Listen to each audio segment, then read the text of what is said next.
یه مرتبه دخترشو به عمر میده. هر کاری از دست بود. این دیگه بزرگان حضرت علی می‌فرماید رضی الله عنه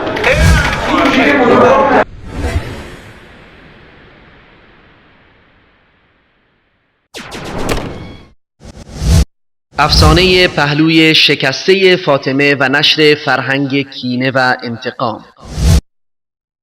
بینندگان عزیز، آنچه تا لحظات دیگر مشاهده خواهید نمود اهانت به علی و عمر و فاطمه زهرا رضی الله عنهم اجمعین و اقرار به عقیده رجعت و نشر فرهنگ کینه و انتقام نزد عوام شیعه توسط آخوندها می باشد.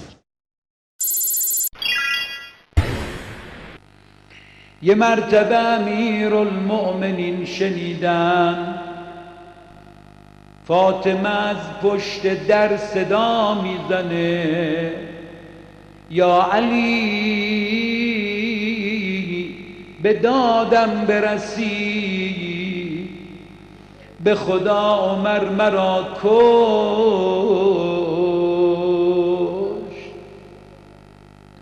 مولا امیرالمؤمنین آمدن پشت در خانه، اما صحنه ای رو دیدن خیلی ناراحت شدن.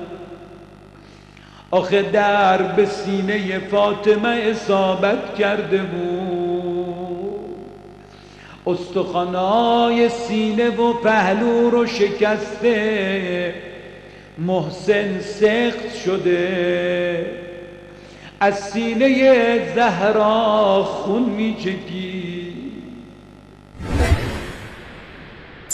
کسی که باورشون نمیشه، یعنی علی میره دخترشو به عمر میده. ام کلثوم الکبرا دختر فاطمه زهرا، دختر حضرت علی و فاطمه زهرا، همسر عمر رضی الله عنه، مادرش لگدمال بکنه، برادرش سخت بکنه، برادرش مرده به دنیا بیاد، چطوری این دختر، حالا بگیم مادرش، چطوری این دختر به خودش اجازه بده زن همچین مردی بشه که برادرشو کشته تو شکم مادرش و اهانت به مادرش کرده. علامه زین الدین عاملی از علمای برجسته شیعه در کتاب مسالک الافهام درباره کفاءت وقتی صحبت میکنه از ازدواج عمر و ام کلثوم دختر فاطمه زهرا یاد میکنه، مراجع شیعه.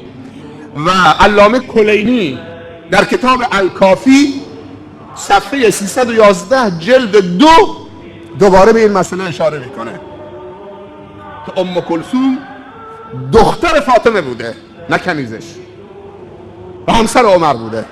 پس چه دستی در کاره این مراجع شیعه است، مراجع سنت، مراجع حتی مراجع اروپایی ها و غربی ها و مستشرقین. این دست ها از کجا آمده تو مذاهب داره دخالت میکنه به اسم مذهب شیعه، به اسم مذهب سنی، اونو به جون اون، اونو به جون اون. کتاب های معتبرشون. خیلی باید بیدار باشیم، خیلی باید مواظب باشیم.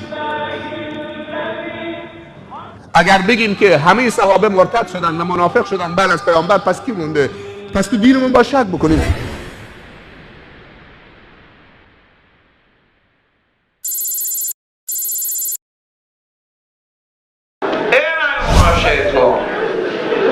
هر کاری از دستتون برمیاد بکنید. انه به ما تعملون بصیر. خدا میبینه، انتقام میگیره. یه مقدارش تو دنیا انتقام میگیره، یه مقدارش تو آخرت. مهدی میاد، پسر فاضله میاد،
آنچه حجت الاسلام دانشمند گفت از آمدن امام زمان به باور خودشان و بیرون کشیدن مردگان از قبر عقیده رجعت نام دارد و مراد از رجعت نزدشان برگشتن بسیاری از مردگان به سوی دنیا پیش از روز قیامت و برگشتن آنها به زندگی پس از مرگ به همان شکل و صورتی که در آن بوده اند می باشد. هدف از این برگشتن نیز انتقام گرفتن مهدی و همرکابان او از دشمنان است که بر حسب اعتقادشان دو خلیفه رسول الله صلی الله علیه و آله و سلم و دو یار و دو دوست و دو پدرزن ایشان و دو شخصی که پس از آن حضرت صلی الله علیه و آله و سلم دولت اسلامی را قوت بخشیده و توسعه دادند، یعنی ابوبکر و عمر رضی الله عنهما در رأس این دشمنان قرار دارند.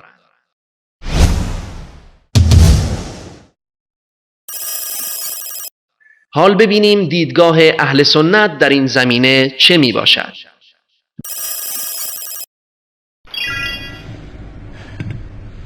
حضرت علی می‌فرماید رضی الله عنه کسی که غیرت ندارد هیچ خیری در او نیست. خود حضرت علی غیرت داشته یا نداشته؟ یه سؤال. این حرفشه. حضرت علی رضی الله عنه می‌فرماید کسی که غیرت ندارد هیچ خیری در او نیست. حالا خودش غیرت داره یا نداره؟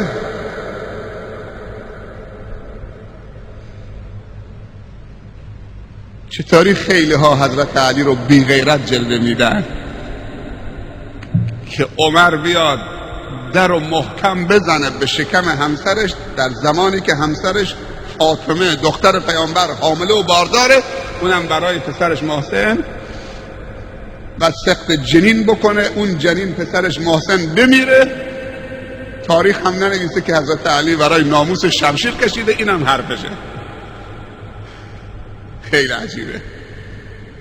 اونهایی که ادعای حب علی میکنن علی رو بی غیرت جلوه میدن، اما صحبت حضرت علی میگه این را بدانی کسی که غیرت ندارد هیچ خیری در او نیست.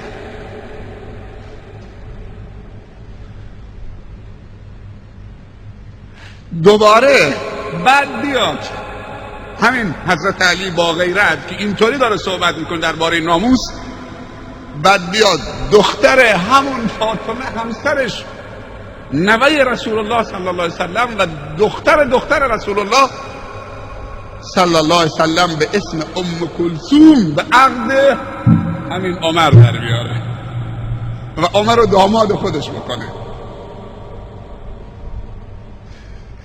و بعد اسم یکی از پسرهاش هم بگذاره عمر.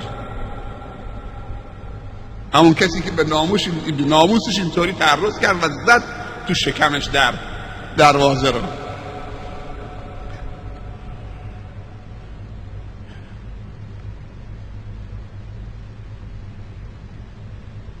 خیلی عجیبه. چیزی که ما از علی سراغ داریم که خیلی غیرت داشته، کسی که برای عموم مسلمانان این حرف رو داره میزنه، برای ناموس خودش که اونم دختر رسول الله صلی الله علیه وسلم از مرگ میترسید، شهید شده، خنجر خورده تو پیشانیش، اینجا خون فواره زده، کل صورتش رو پوشونده و سینه‌ش رو و ریشش رو، و بعد خنجر رو گرفته گفته فزت و رب الکعبه، رستگار شدم. چطوری شخصیت ها رو زیر سوال میبرن و اسلام و قرآن و خدا و رسول خدا رو زیر سوال میبرن با این تهمت هایی که به خلفای راشدین میزنن. خداوند میگه لقد رضی الله عن المؤمنین اذ یبایعونک تحت الشجره رضی الله عنهم و رضوا عنه. اینا هر 10 تاشون عشره مبشره هستن، 4 تا خلفای راشدین.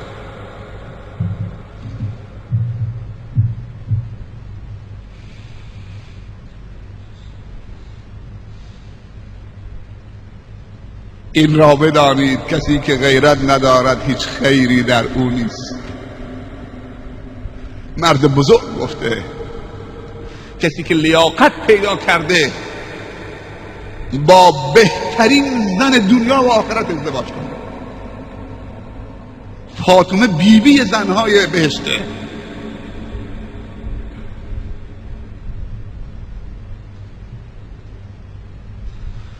این لیاقت رو پیدا کرده.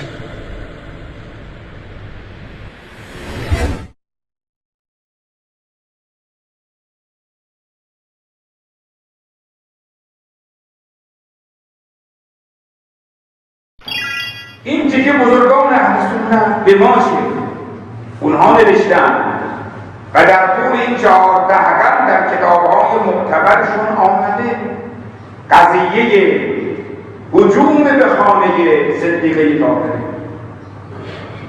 شکستن در، آتش زدن در، کتک زدن به صدیقه طاهره، سفت جنین حضرت زهرا.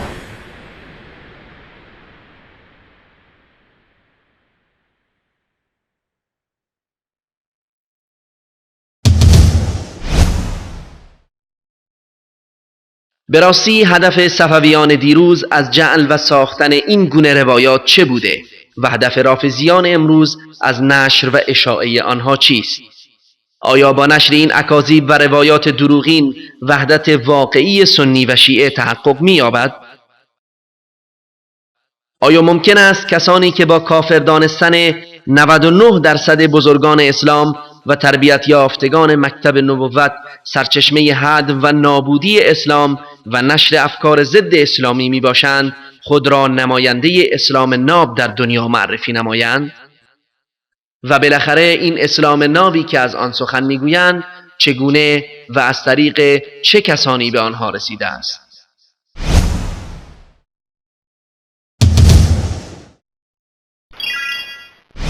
چطوری خیلی ها حضرت علی رو بی غیرت جلوه میدن که عمر بیاد در رو محکم بزنه به شکم همسرش در زمانی که همسرش فاطمه دختر پیامبر حامله و بارداره، اونم برای پسرش محسن و سقط جنین بکنه، اون جنین پسرش محسن بمیره. تاریخ هم ننویسه که حضرت علی برای ناموس شمشیر کشیده، اینم حرفشه.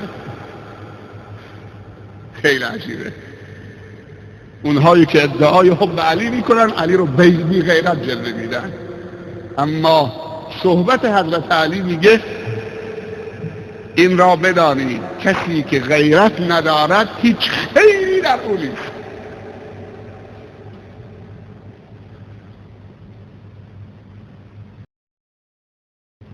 دوباره بعد بیاد همین حضرت علی با غیرت که اینطوری داره صحبت میکنه درباره ناموس، بعد بیاد دختر همون فاطمه همسرش نوه رسول الله صلی الله علیه وسلم و دختر رسول الله صلی الله علیه وسلم به اسم ام کلثوم به عقد همین عمر در بیاره و عمر رو داماد خودش بکنه.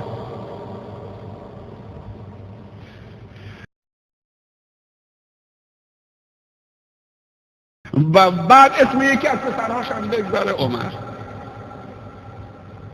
همون کسی که به ناموسش اینطوری تعرض کرد و زد تو شکمش در دروازه رو.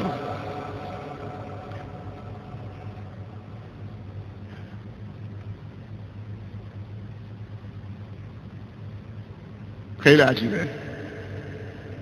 چیزی که ما از علی سراغ داریم که خیلی غیرت داشته، کسی که برای عموم مسلمانان این حرف رو داره میزنه، برای ناموس خودش که اونم دختر رسول الله صلی الله علیه وسلم از مرگ میترسید، شهید شده، خنجر خورده تو پیشانیش، اینجا خون فواره زده، کل صورتشو پوشونده و سینه‌شو و ریششو، و بعد خنجر رو گرفته گفته فزت و رب الکعبه، رستگار شدم. چطوری شخصیت ها رو زیر سوال میبرن و اسلام و قرآن و خدا و رسول خدا رو زیر سوال میبرن با این تهمت هایی که به خلفای راشدین میزنن.